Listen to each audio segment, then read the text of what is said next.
everybody, welcome to my garden. It is January 26th. I had every intention of being outside and doing some videoing out here today, but Mother Nature has once again decided to throw a monkey wrench into my video schedule. So we're going to move inside and we're going to talk about resources and things that might give you inspiration for your garden. Come on, let's go into the kitchen. You aren't going to believe this, but we just got another 5 inches of snow. Enough is enough already. Whew. All right, since there's no inspiration to be found outside, I thought we would come inside and look at a little inspiration inside. 30 years ago, when I started gardening, there was really no internet. There was no YouTube. There was nothing like that. If you wanted inspiration, you either had to go visit a garden or you would look in something like this. This is called a book. B-O-O-K. I would spend hours and hours and hours scouring through pages of books from different parts of the world to get inspiration on things that I could do here in my garden. So today I thought we would look at some books that I still keep in my library and I leaf through every once in a while on a cold winter's day when I curl up on the sofa with a blanket. The first book I thought we'd look at is Perennial Combinations. This is a Rodell garden book and it's by Colston Burrell, sorry. But this is a cute little book. Again, these books are old. They're about 25 years old. But this one had some nice combinations in it. And when I was learning how I wanted to put plants together, I found this very interesting because they would give you a diagram. They tell you the zones that the plants were in. And you could study each of the images and figure out things that you liked and ways to put plants together in your garden. So for example, in this image, you can see we've got some grassy texture. You've got the echinacea that has a big round daisy-like flower. Then you've got some little teeny tiny flowers that looks like limonium.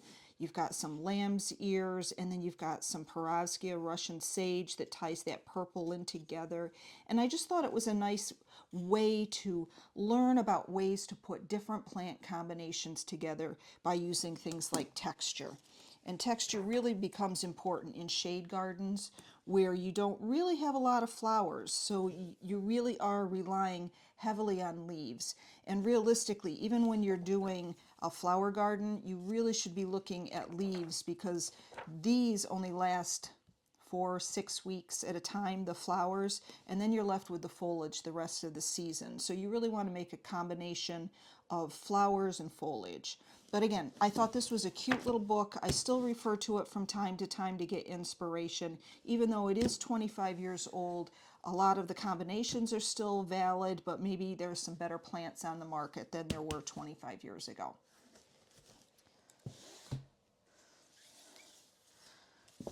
The Perfect Country Garden by, let me see, Sunniva, Harte. Again, another oldie. Really nice images in here for inspiration of different parts, different types of gardens, really. And what got me on this one was I love the juxtaposition of having loose flowers next to something very formal. And if you go out into my garden, you will see that I have huge spires that are shaped just like this, but my garden overall is more of a loosey kind of a feel. So this kind of inspired me to use my spires and combine it with something that normally I wouldn't really think. You probably think more to do it with something formal like this, but I think it looked pretty cool to have the two different, something very clipped with something very loose and flowing.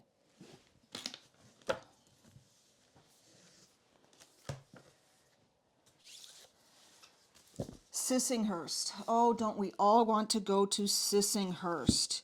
It's on my bucket list. Someday, someday, someday.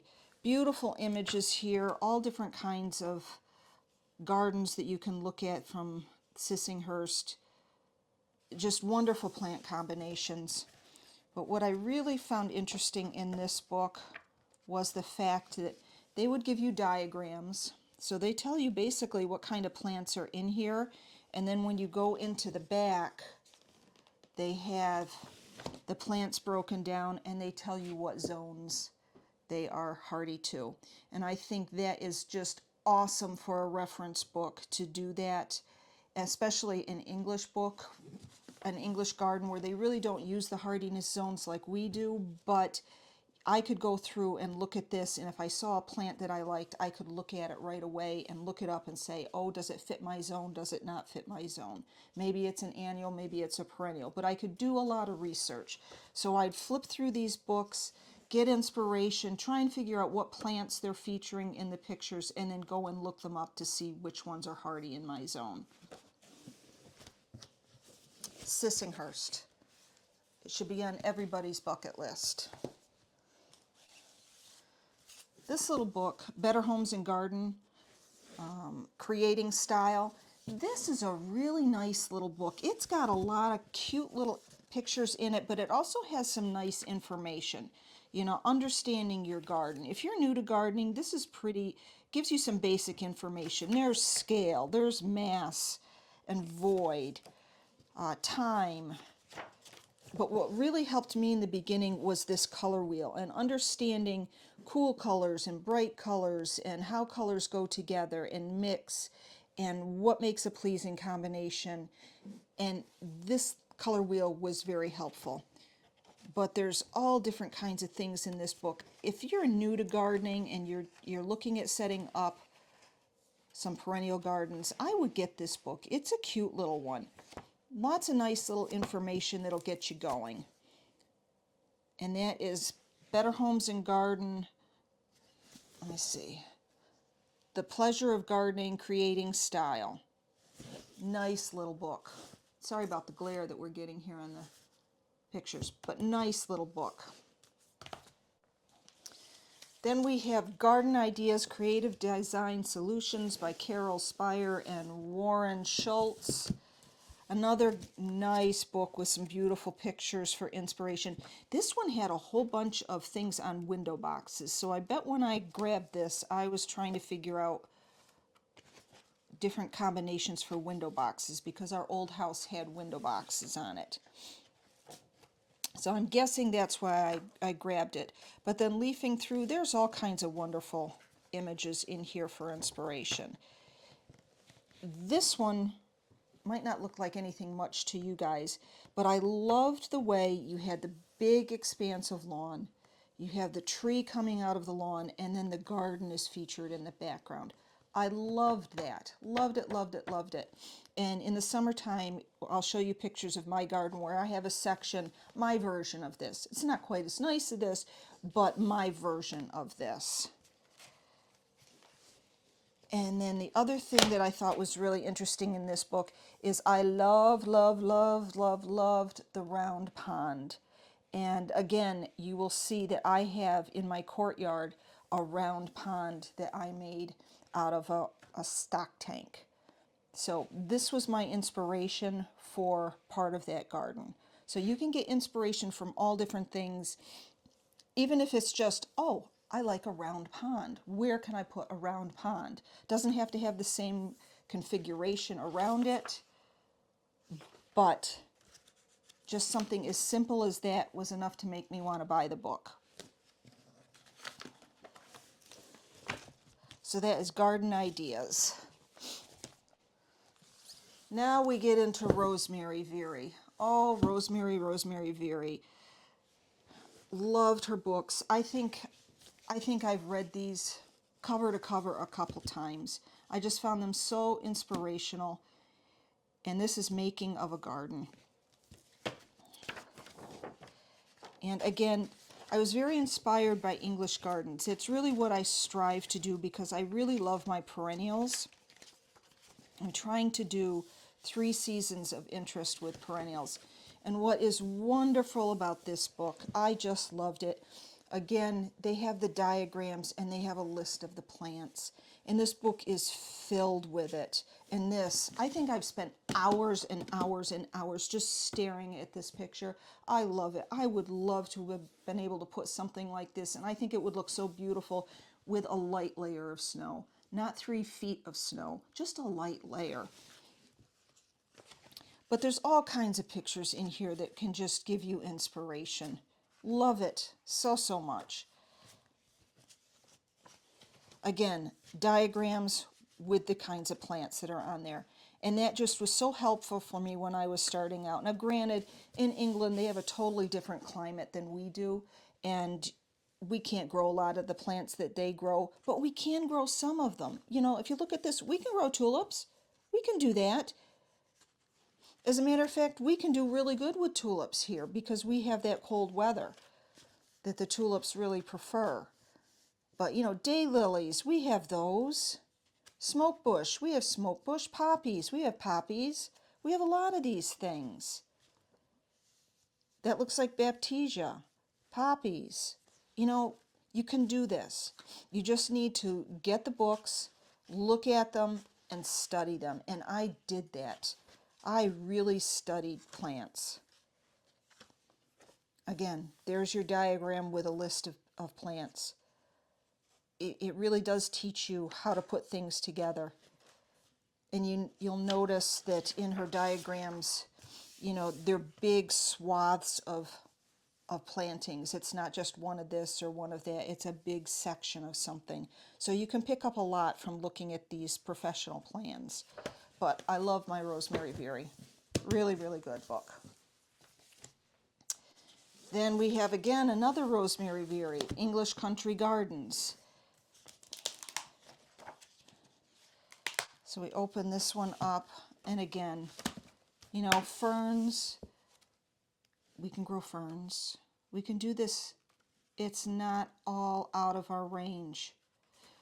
But this image really caught my eye. I loved the curve of the garden. I just thought that was so interesting instead of doing something really straight. And you'll see in my garden, I did big curves.